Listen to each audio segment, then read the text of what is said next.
Hey everybody, welcome back to Learn to Compete. My name is Hardeep Singh Thakur और आज हम करने वाले हैं 9th video of MCQ series की, जिसमें 10 क्वेश्चन रहेंगे हमारे मैक्रो इकोनॉमिक्स से और 10 क्वेश्चन रहेंगे इंडियन इकोनॉमी से। शुरू करते हैं।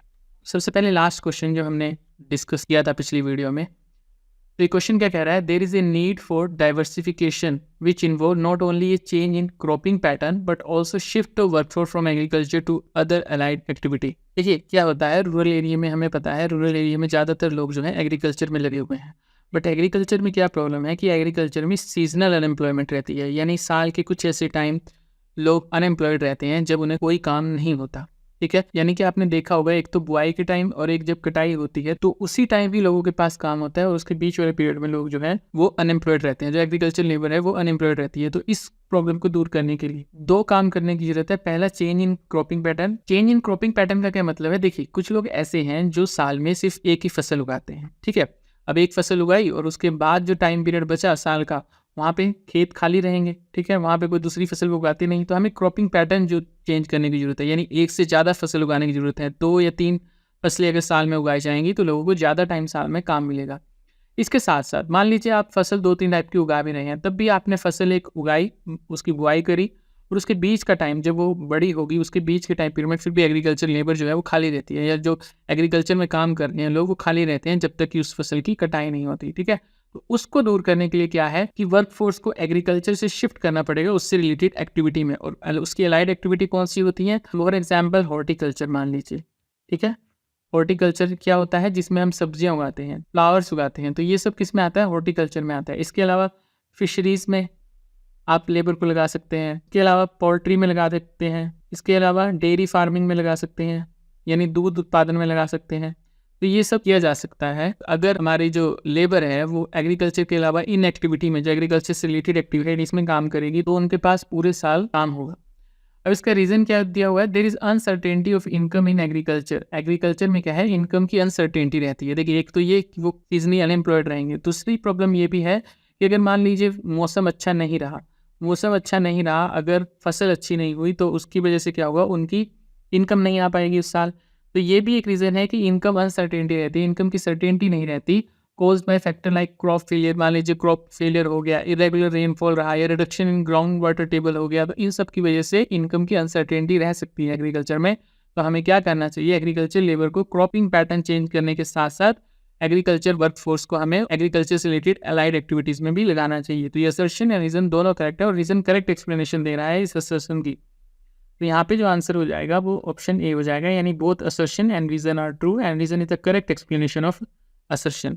ये तो हुआ लास्ट वीडियो का क्वेश्चन। अब हम शुरू कर लेते हैं इस वीडियो के क्वेश्चन को। सबसे पहला क्वेश्चन कह रहा है, dash refers to a situation where all those who are able to work and are willing to work are getting work. उस सिचुएशन को क्या कहेंगे जहाँ पे जो लोग काम करने के योग्य हैं, able to work and willing to work, और काम करना चाहते भी हैं, काम करने के योग्य भी हैं और प्रेजेंट फेज रेट पे काम करना चाहते भी हैं और उन्हें काम मिल भी रहा है। तो ये सिचुएशन होती है फुल एम्प्लॉयमेंट की। फुल एम्प्लॉयमेंट वो सिचुएशन है जिसमें जो लोग काम करने के योग्य हैं और काम करना चाहते हैं उन्हें काम मिल भी रहा है।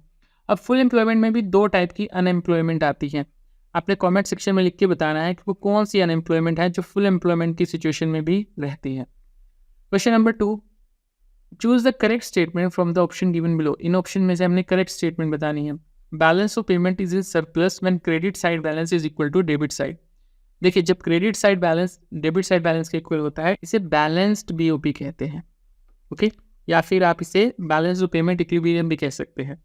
ऑप्शन बी कह रहा है, balance of payment is in surplus when credit side balance is less than debit side balance. अगर क्रेडिट साइड बैलेंस यानी कि जितना हमारे पास फॉरेन एक्सचेंज आ रहा है वो कम हो गया है डेबिट साइड बैलेंस, यानी जितना फॉरेन एक्सचेंज हमारा बाहर जा रहा है। ठीक है, तो इस सिचुएशन को हम कहते हैं बैलेंस ऑफ पेमेंट डेफिसिट, ना कि बैलेंस ऑफ पेमेंट सरप्लस। तो ये ऑप्शन भी हमारा गलत हो गया। तो ए ऑप्शन भी गलत है, बी ऑप्शन भी गलत है। ऑप्शन सी कह रहा है, balance of payment is in surplus when credit side balance is more than debit side balance. ये बिल्कुल सही दिया है, जब क्रेडिट साइड यानी जितना हमारे पास फॉरेन एक्सचेंज आ रहा है वो ज़्यादा हो जाए डेबिट साइड यानी जितना हमारी कंट्री से बाहर जा रहा है, तो इस सिचुएशन को बैलेंस ऑफ पेमेंट सरप्लस कहते हैं। तो ऑप्शन सी बिल्कुल करेक्ट है। ऑप्शन डी कह रहा है, balance of payment can never in the situation of surplus. Balance of payment कभी भी सरप्लस की सिचुएशन में नहीं हो सकता, ये ऑप्शन गलत है। तो यहाँ पे ऑप्शन क्या हो जाएगा, सी करेक्ट हो जाएगा।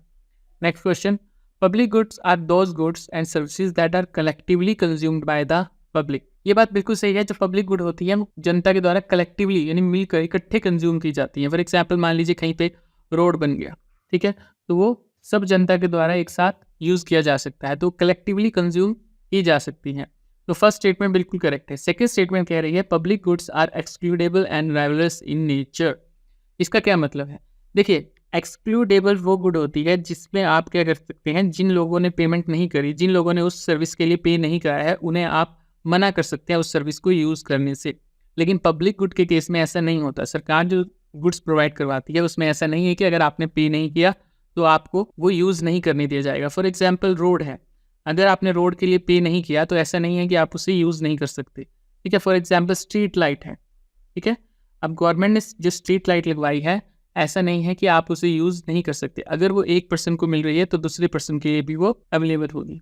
वहीं पर राइवलरस का क्या मतलब होता है कि अगर एक पर्सन ने उसे कंज्यूम कर लिया तो दूसरा पर्सन उसे कंज्यूम नहीं कर सकता। इसका क्या मतलब हुआ? फॉर एग्जाम्पल मान लीजिए सिनेमा की टिकट है, ठीक है, उसमें लिमिटेड सीट्स हैं।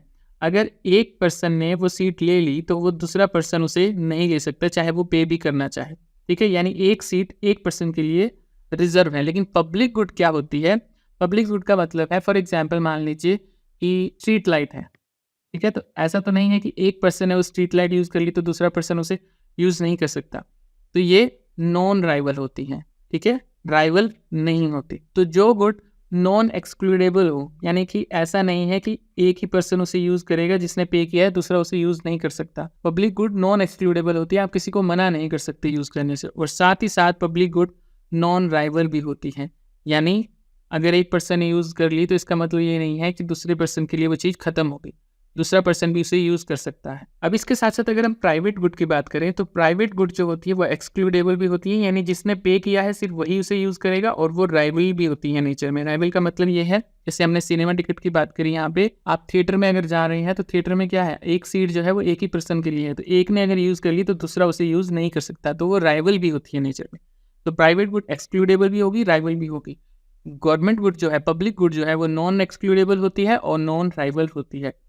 इसके अलावा कुछ गुड्स ऐसी भी होती हैं जो एक्सक्लूडेबल होती हैं पर राइवल नहीं होती। इसका क्या मतलब हुआ?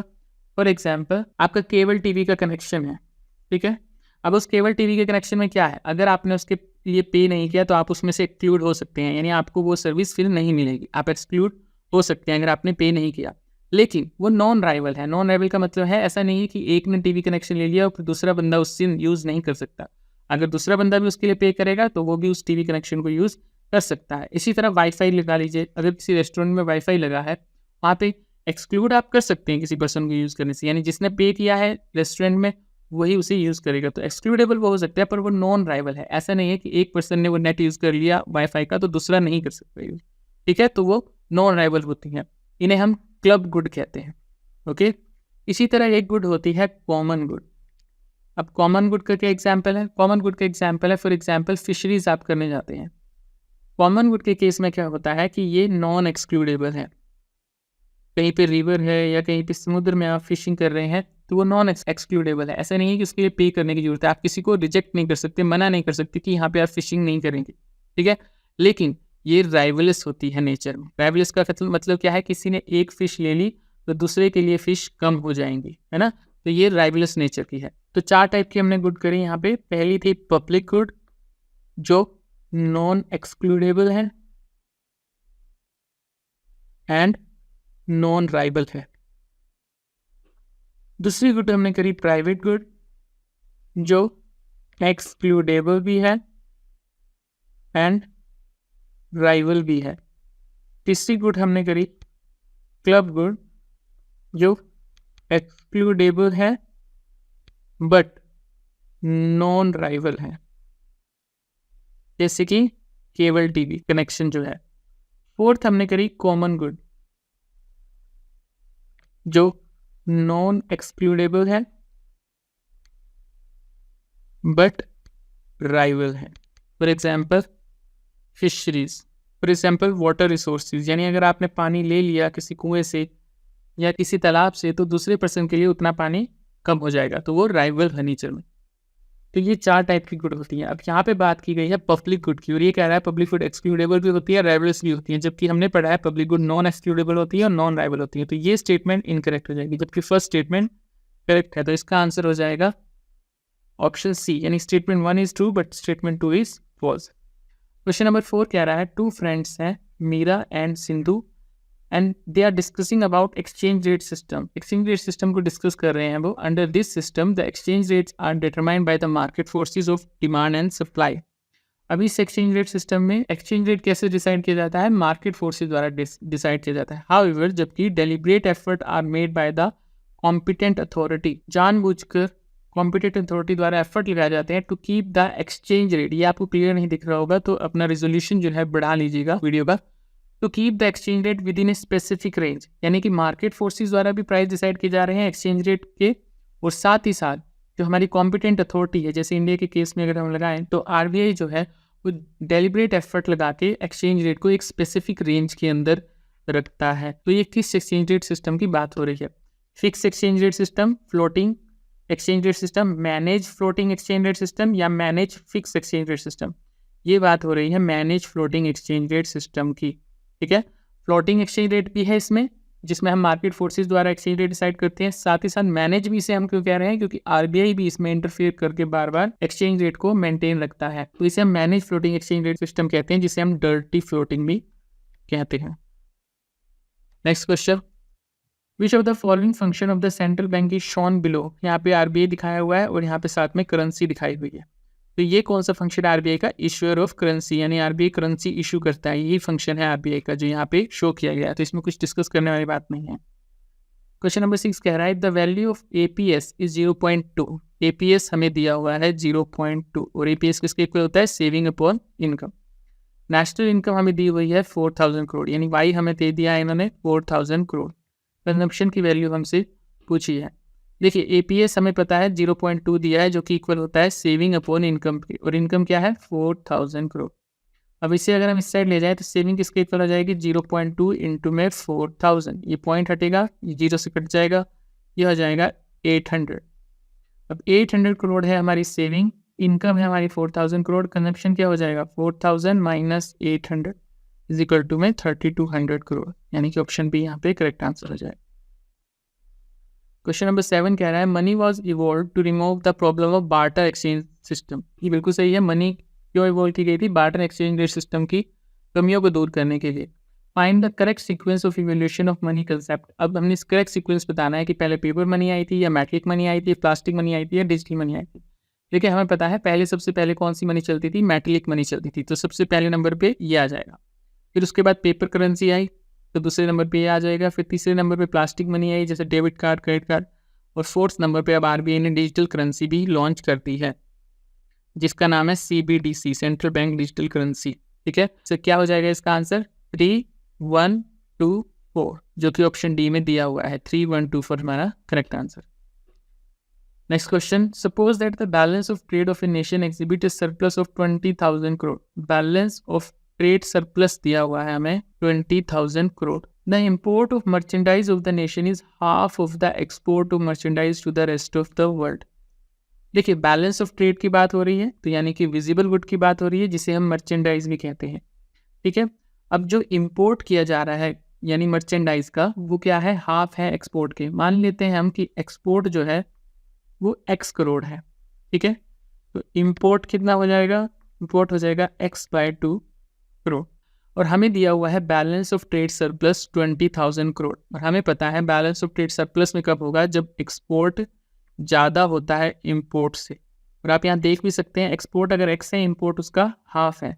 ठीक है, तो अगर हम एक्सपोर्ट में से यानी x में से इम्पोर्ट घटा दें तो हमारे पास आ जाएगा कि सरप्लस कितना है, जो कि है 20,000 करोड़। और हमसे इन्होंने पूछा है वैल्यू ऑफ एक्सपोर्ट, जो कि हमने x मानी है, तो इन्होंने x की वैल्यू पूछी है हमसे। इस इक्वेशन को सॉल्व कर लेंगे, ये 2 इधर मल्टीप्लाई में चला जाएगा, ये हो जाएगा 2x minus x divide by 2 is equal to में 20,000 करोड़। ये 2 अभी इधर मल्टीप्लिकेशन में जाएगा, ये क्या आ जाएगा? 2x minus x is equal to में 40,000। 2x में से एक x जाएगा, क्या आ जाएगा? x इज इक्वल टू में 40,000 करोड़। तो इसका आंसर हो जाएगा ऑप्शन बी।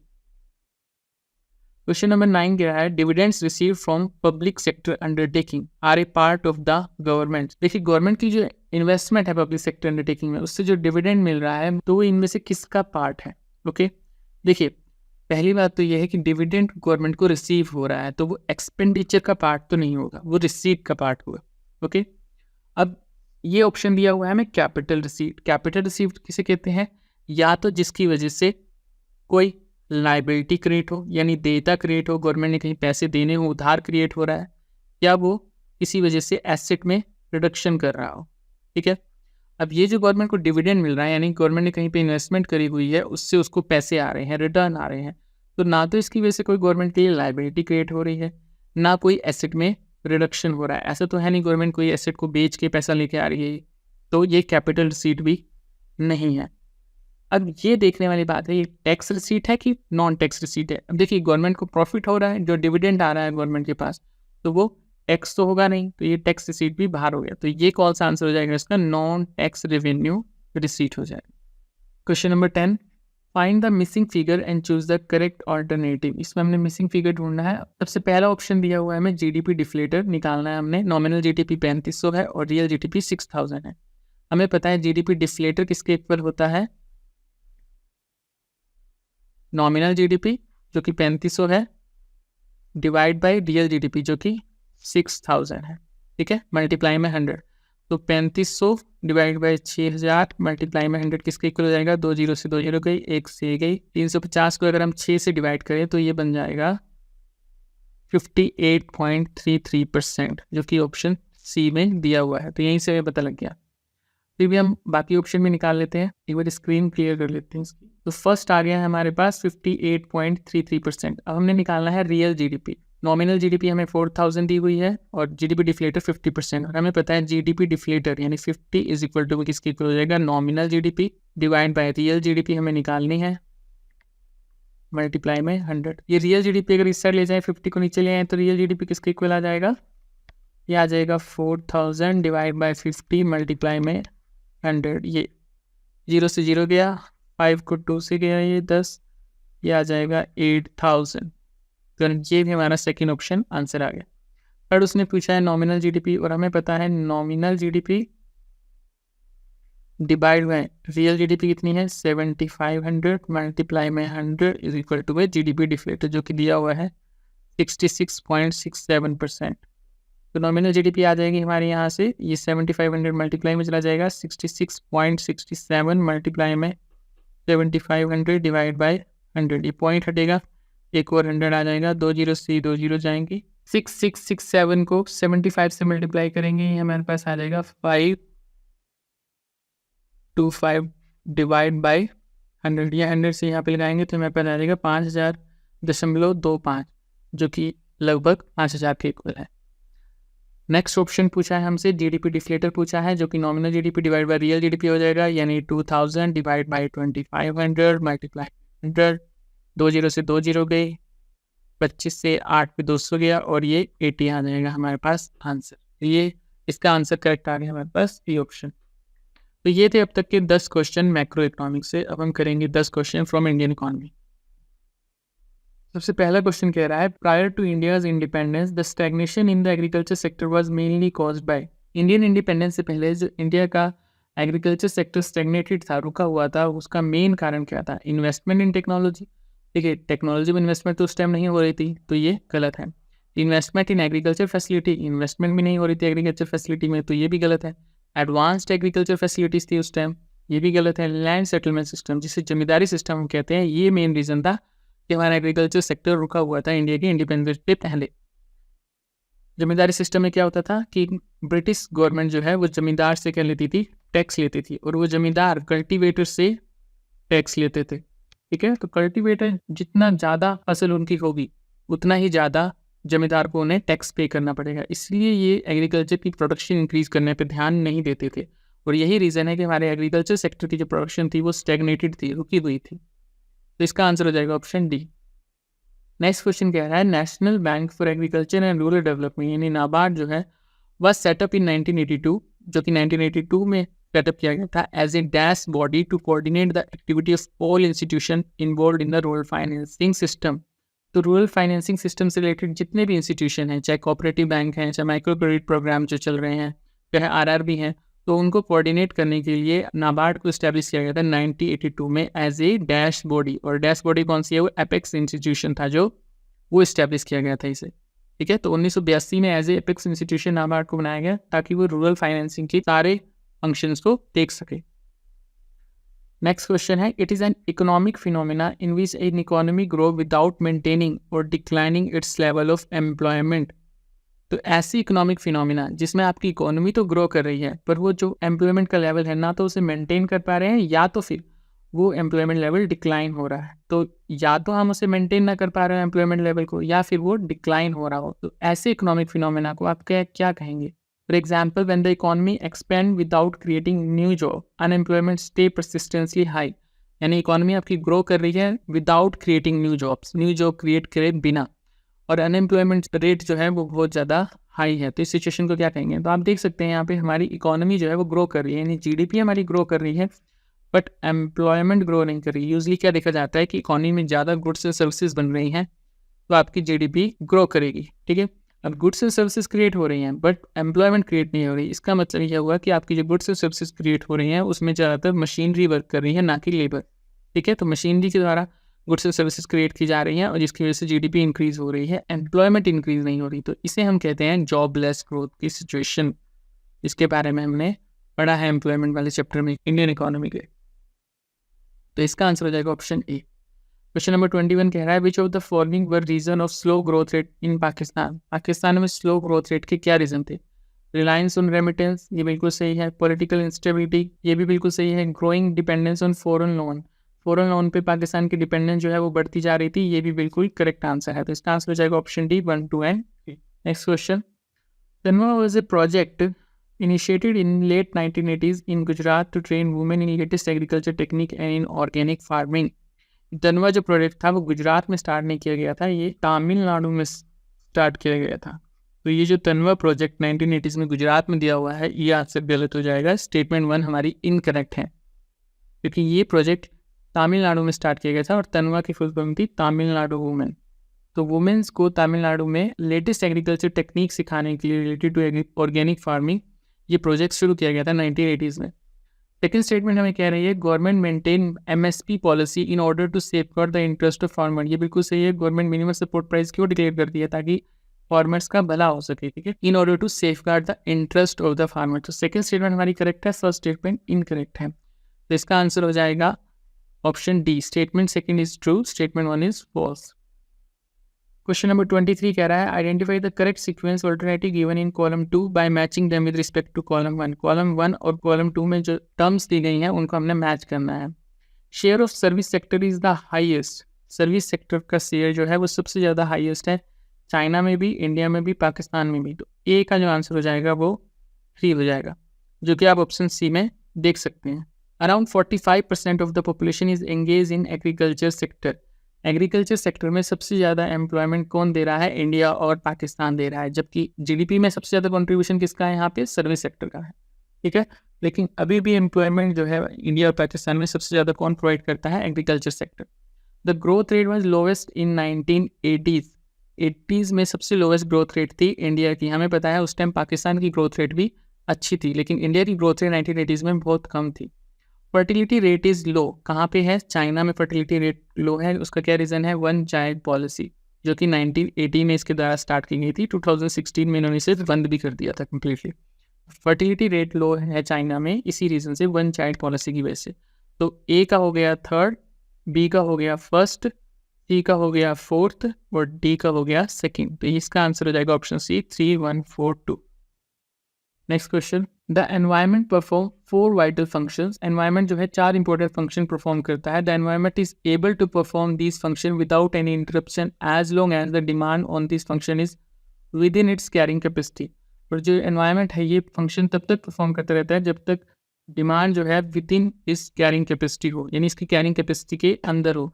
अभी कैरिंग कैपेसिटी का क्या मतलब है? The resource extraction is not above the rate of regeneration. ये बिल्कुल सही स्टेटमेंट है। कैरिंग कैपेसिटी वही होती है जब आप जो रिसोर्सेज हैं जो एनवायरनमेंट से निकाल रहे हैं वो इतने ज़्यादा ना हो कि एनवायरनमेंट उस स्पीड से रिसोर्स को रीजनरेट भी ना कर पाए। तो रिसोर्स एक्सट्रैक्शन ज़्यादा नहीं होना चाहिए, किससे? रेट ऑफ रीजनरेशन, उन रिसोर्सेज के जो बनने की रेट है उससे।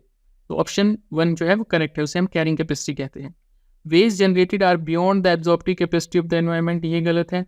The resource extraction is not below the rate of generation, नहीं, नॉट अबव होना चाहिए, बिलो तो अच्छी चीज़ है, यानी कि आप जितना रिसोर्सेज निकाल रहे हैं वो कम है एज कम्पेयर टू जितने रिसोर्सेज रीजनरेट हो रहे हैं। फोर्थ पॉइंट कह रहा है the resource and the waste generated are within the assimilating capacity of the environment, ये गलत है। कैरिंग कैपेसिटी और एब्जॉर्बिंग कैपेसिटी अलग अलग है। कैरिंग कैपेसिटी हम किसे कहते हैं? जब रिसोर्स जो आप एक्सट्रैक्ट कर रहे हैं वो कम है एज कम्पेयर टू जितने रिसोर्स रीजनरेट हो रहे हैं। और एब्जॉर्बिंग कैपेसिटी होती है जो वेस्ट जो है वो आप जनरेट कर रहे हैं वो कम है एज कम्पेयर टू जितना वेस्ट हमारा एनवायरनमेंट असिमिलेट कर सकता है अपने अंदर, ठीक है। तो एब्जॉर्बिव कैपेसिटी और कैरिंग कैपेसिटी अलग अलग है, तो ये गलत हो जाएगा बिकॉज ये कैरिंग कैपेसिटी और एब्जॉर्बिव कैपेसिटी दोनों की बात कर रहा है ऑप्शन। तो यहाँ पे जो करेक्ट है वो सिर्फ ऑप्शन 1 है, जो कि हमें यहाँ पे कोट्स में नहीं दिया गया, तो इसलिए क्वेश्चन के आंसर जो होगा वो इनकरेक्ट हो जाएगा, क्योंकि आंसर जो करेक्ट होना चाहिए वो ओनली 1 होना चाहिए। नेक्स्ट क्वेश्चन, डैश इज और an important factor of human capital formation as it result in enhance लेबरिटी, इनमें से कौन सा इंपॉर्टेंट फैक्टर है ह्यूमन कैपिटल फॉर्मेशन में, क्योंकि लेबर प्रोडक्टिविटी इंक्रीज करता है। एजुकेशन भी है, इन द जॉब ट्रेनिंग भी है और माइग्रेशन भी है, ठीक है। माइग्रेशन की वजह से भी क्या होता है, किसी एरिया में ह्यूमन कैपिटल फॉर्मेशन इंक्रीज होता है, एजुकेशन की वजह से भी इंक्रीज होता है, ऑन द जॉब ट्रेनिंग की वजह से भी इंक्रीज होता है। तो यहाँ पे जो आंसर है ऑप्शन डी है 1, 2 एंड 3। क्वेश्चन नंबर 26 कह रहा है which adverse effect of unemployment is being depicted in the picture below, कौन सा अनएम्प्लॉयमेंट का एडवर्स इफेक्ट यहाँ पे दिखाया जा रहा है। आप यहाँ पे देख रहे हैं, यहाँ पे एक परेशान पर्सन बैठा है जो कि अनएम्प्लॉयड है, तो ये दिखाता है डिप्रेशन फैक्टर को, यानी कि अनएम्प्लॉयमेंट की वजह से डिप्रेशन की सिचुएशन भी आ सकती है अगर कोई पर्सन अनएम्प्लॉयड रहे ज़्यादा टाइम के लिए। तो इसका जो आंसर हो जाएगा ऑप्शन डी हो जाएगा। अभी क्वेश्चन नंबर 27 दिया हुआ है, आप कमेंट सेक्शन में इसका आंसर लिख के जरूर बताइएगा। मिलते हैं नेक्स्ट वीडियो में, तब तक बी सेफ, कीप लर्निंग। जय हिंद, धन्यवाद।